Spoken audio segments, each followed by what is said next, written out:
Монгол Улсын их хурлын сонгуулийн тухай хууль холбогдох журам зааврын хэрэгжилтийг хангах, Улсын их хурлын 2024 оны ээлжид сонгуулийн үйл ажиллагааг зохион байгуулах, мэргэжил арга зүйн заавар зөвлөмж өгөх зорилгоор сонгуулийн ерөнхий хорооноос Сэлэнг Төв аймаг, Дархуул аймгийн сонгуулийн хороо, Хэсгийн хороодын дарга гишүүдэд өнөөдөр сургалт зохион байгууллаа. За сургалтыг сонгуулийн ерөнхий хорооны дарга Дэлгэр Наран, Нарийн бичгийн дарга Даваа Очор, гишүүн Амгалан Баатар нар удирдаж, Тамган газар мэдээлэл технологийн төвийн мэргэжлэнүүд сургалт мэдээлэл өгч, Дархуул, Төв, Сэлэнг аймгийн сонгуулийн хороо, Сэлэнг аймгийн Хэсгийн хороодын дарга гишүүд оролцлоо.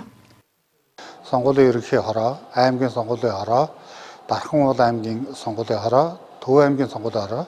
Яг тэгвэл энэ гурван аймаг бол нэг тойрог улсын хэмжээнд улсын их хурлын сонгуулийн 5 дугаар тойрог болж байгаа учраас энэ тойрогт багтаж байгаа аймагуудын сонгуулийн хороодуудтай хамтарсан сургалт семинарыг зохион байгуулж байна.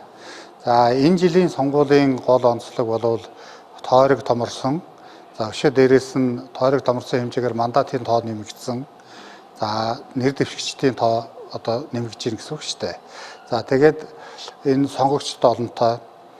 Тэгээд энэ ялангуяа энэ төвийн энэ аймагуудын хэсгийн хороодууд дээр ажиллах ажилтнуудыг маш нягт нямбаа сургад дадлагжуулах ажил чухал байгаа. Тийм учраас одоо бид нар бол бүр жишээ болгож мандал сумын одоо энэ олон хэсгийн хороодууд дээр бол одоо бид нар түшиглээд суурлаад тэгээ энэ төвийн 3 аймгийн сонгуулийн хороодуудыг хэсгийн хороодуудыг хэрхэн ажилуулах талаар одоо үзүүлэх сургалт одоо ийм сургалт семинарыг зохион байгуулж байгаамаа.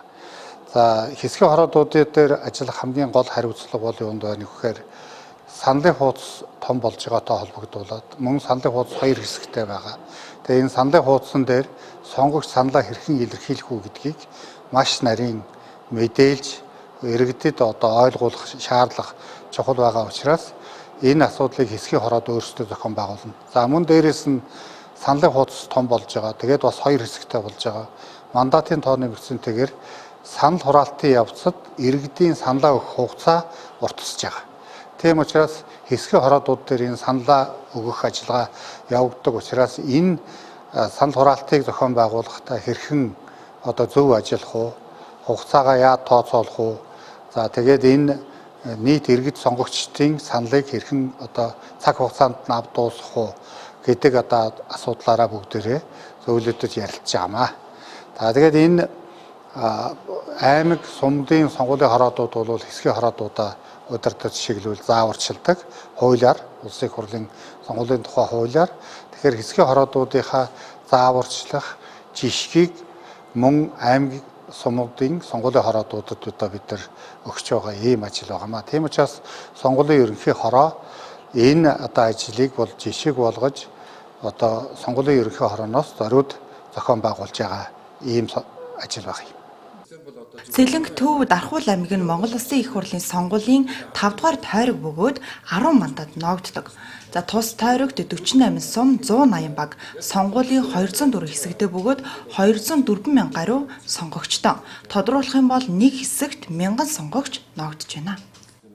За энэ жилийн Улсын их хурлын 2024 оны ээлжид сонгуульд бол сонгуулийн автоматжуулсан системийг ашиглана. За сонгуулийн автоматжуулсан системийн хуулийн дагуу бид нар санал тоолох төхөөрөмжийг ашиглана. За санал тоолох төхөөрөмж энэ жилийн хувьд бол одоо тойрог томсгсон, за томсгсон тойрогоор нэг тойрогт олон нэр дэвшигчтэй гэдэг. За энэ агуулгаараа саналын хуудас маань томсож байгаа, уртсаж байгаа, олон нэр дэвшигч бичигдэж байгаа. За 2 хэсэгтэй юм саналын хуудас ашиглахаар байгаа.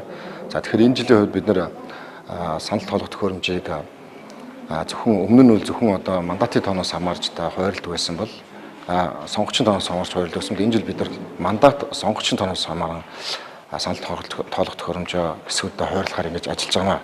За санал тоолох төхөөрөмжийг одоо сонгуулийн автоматжуулсан системийн дагуу хуулийн дагуу бид нар шалгамд орших одоо баталгаажуулах, гэрчлэгжүүлэх юм ажлын хэсэг гараад ажиллаж байгаа. За энэ ажлын хэсгийн бүрэлдэхүүнд бол тагнуул ерөнхий газар, цахим хөгжил харилцаа холбооны яам ингээд сонгуулийн ерөнхий хорооны мэдээллийн технологийн төвийн 15 оны бүрэлдэхүүнтэй ажлын хэсэг гараад ингээд санал тоолох төхөөрөмж түүнтэй холбоотой програм хэмж тэгэрэг хэрэгсрүүлгийг бүгдийг нь одоо шалгаж, баталгаажуулж, гэрчлэгжүүлэх ажил эхэлсэн явж байна. 2198 хэсэгт одоо 2198 даамал ажиллана. За мөн нөөц даамлаар 420 орчим даамал ажиллана. За аймаг болгонд одоо 5 оны бүрэлдэхүүнтэй мэдээллийн технологийн баг энэ сонгуулийн автоматжуулсан системийг одоо хариуцсан ажиллана. За энэ баг даунлуудыг сургах ажиллагаа бол одоо улс даяараа явж байна. За бид нэр аймагуудын одоо 15 аймагт одоо сургалтаа хийсэн. За одоо ингээд эх 7 оноос бид нар Улаанбаатар хотын бүх дүүргүүдэд энэ даунлуудын сургалтыг хийх гэдэг ингээд ажиллаж байна.